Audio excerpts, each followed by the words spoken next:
Hey guys, what's up? It's me, Vendress, and holy shit, it's beta time. So I just opened up Battle.net and look what I saw, Legacy of the Void beta preview. So I just jumped into the site and saw the new stuff, saw some pretty cool stuff like the new Protoss unit. So I couldn't help but make a video about it. So I want to show you the video they presented with most of the changes, and I will just show you the changes they didn't mention and what I think about everything. So let's just turn the video on real quick, and I will mute myself because there'll be some strange noises if I don't do that. So be right back.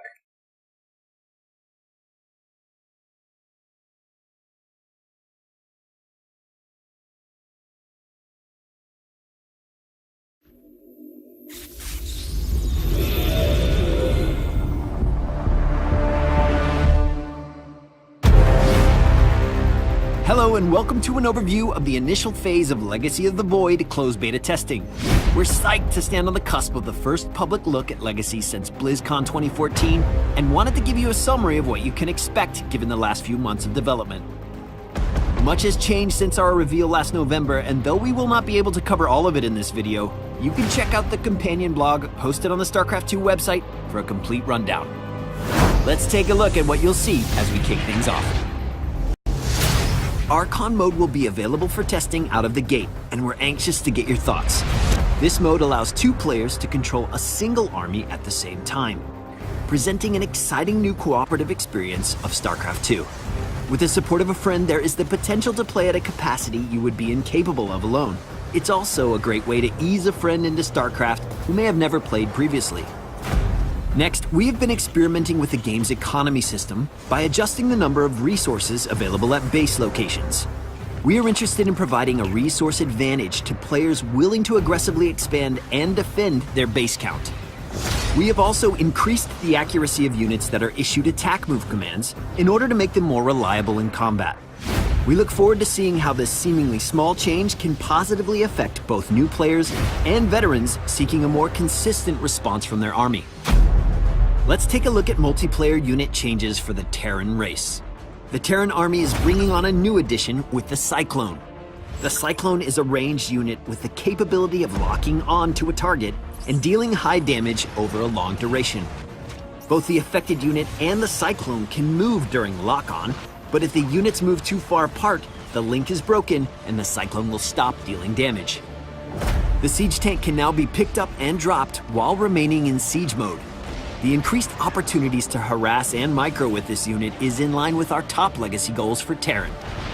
Battle cruisers have been upgraded with the ability to teleport anywhere on the map without vision. We are working hard to design an additional unit for the Terran roster and are interested in collaborating with players testing Void to identify a suitable option that will round out the army. Switching gears, let's take a look at a few elements on the Zerg side. New to the Zerg is the Ravager, a ranged unit capable of dealing high area damage with its corrosive bile ability. This ability has the added perk of being able to destroy Protoss force fields. A unit that practically needs no introduction, the Lurker.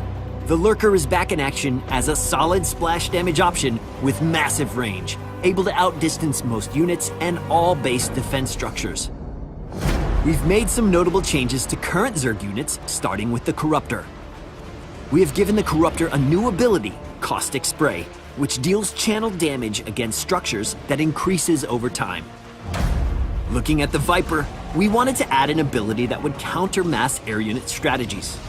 Introducing Parasitic Bomb. This ability places a damage over time effect on a targeted enemy air unit, dealing damage to it and any enemy units around it. If the targeted unit dies, the Parasitic Bomb will remain in play for its full duration, continuing to deal damage to any enemy air unit entering the targeted area.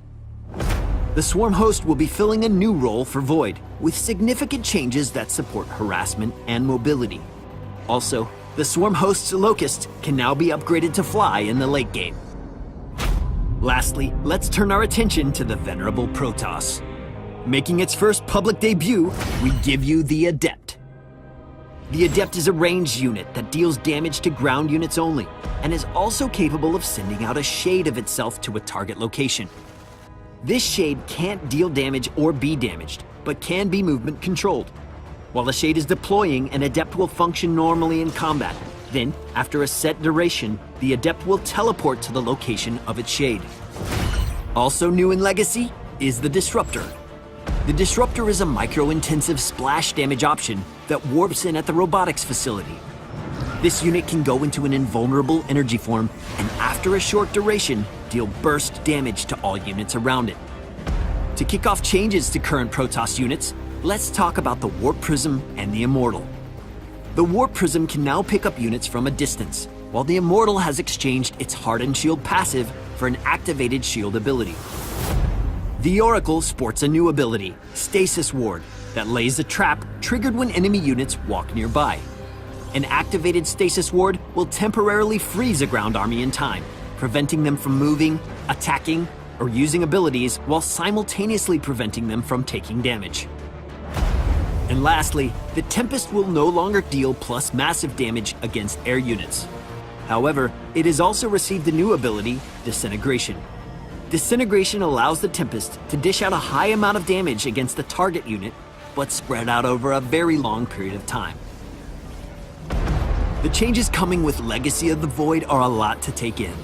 We truly think we've built a version of StarCraft 2 that is more fast-paced and exciting than ever before. Whether it is in the myriad of new micro options available for units and abilities, or the possibility of pushing aggressive resource strategies on multiple bases, Legacy of the Void will be full of opportunities to showcase yourself as a player. It won't be long now, as we will begin issuing closed beta invites starting on March 31st. Be sure to check out our companion blog for more info, and don't forget to sign up for the Legacy of the Void beta test to get involved.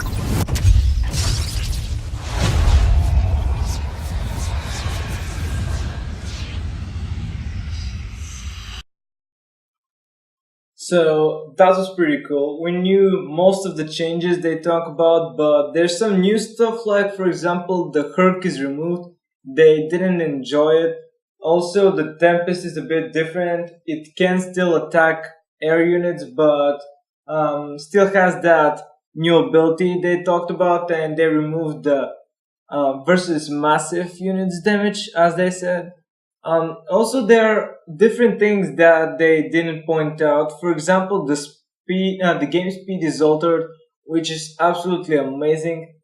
You might have seen that the in-game clock is moving kind of faster. So, for example, a 10-minute game in real life won't be a 10-minute game in the game. Well, that was pretty strange to say. Nevertheless, they will remake the cooldowns and the attack speeds and everything so they fit the real time. So this will be pretty vital and pretty useful. Now, some people need to relearn timings, which can be kind of hard, but I think it's for the greater good. So this is the Adept. It's pretty strange for me. I was thinking how it can be used. Now, they said that they will make it as different as possible from the Stalker, and that they will likely not put the ability to teleport to his to this shroud he sends out when you wish. So they have a bit of differentiation where the Stalker is like a momentum blink, where this guy is more about positioning and timing, or I should say gal because I think it's a girl or something. So the Disruptor kind of looks weird, in a better way. So everything's pretty cool. They forgot to point out that the carrier can now activate release interceptors to permanently launch all interceptors at great distance after 60 seconds, and remaining interceptors will perish. As they said, they will be making a new Terran unit. They said that it will likely not be a factory unit because it has plenty of units. It will rather be a barracks unit or a Stargates unit, and they actually said that it might be a new building, as you can see. So that's pretty cool. Now they point out everything about the changing units, I think, for the Zerg too. Oh, no. they forgot to say that the Night Swarm tuning has the diversity and strength to harass options for Zerg. The Night Swarm can no longer take damage until it is finished unburrowing. A main effect of this change is that workers will no longer be a viable defense versus Night Swarms. So that means when you see the animation when it's just crawling out of the ground and it releases, it swings around several times and then starts pumping out units, it will be immortal for that time. So you can no longer take like 6 or 7 workers, surround it and kill it before it even starts pumping out units. So it will be a much more viable strategy and much harder to defend against. So that's pretty cool. Now, one thing you should know is that they haven't added anything yet. As they say in the beginning, some things at the start of the beta will feel more rough. We'll be missing some units, and the beta will run for a longer period because it has started earlier. So obviously it will be a bit longer. So I'm pretty hyped up for this, guys. It looks awesome. It looks pretty cool, and I love how the game is revolving even more and more about micro, and the strategy and the macro is a bit harder too with this new expansion system. Like several patches will have 1500 minerals, others will have 750. Also, you will start with 12 workers. They can even increase the start, but they'll just be testing and seeing how good it can be. So I think generally everything is awesome in this. There are some people which like some stuff and dislike other stuff, but I think after the beta finishes, everything will be perfectly on place, as they'll have the knowledge and the response from players, which is good, which is not. So I'm hoping that in the end the game will be in as close to perfect shape as possible. Now, one last thing I should say is that I'd likely get the closed beta key because I have the StarCraft and the Diablo 3 games. So hopefully I will get it on the 31st of March. They didn't say whether they release it only in North America, the beta, or it will be in North America, Europe, and everywhere around the world. But hopefully we'll see. So right now you can check my other Legacy of the Void videos, which were on the arcade map, which had all the changes which they announced.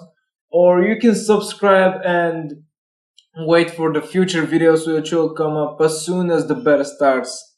So hope you guys like that. Hope you are as hyped up and pumped up about this new stuff as I am. I am absolutely thrilled.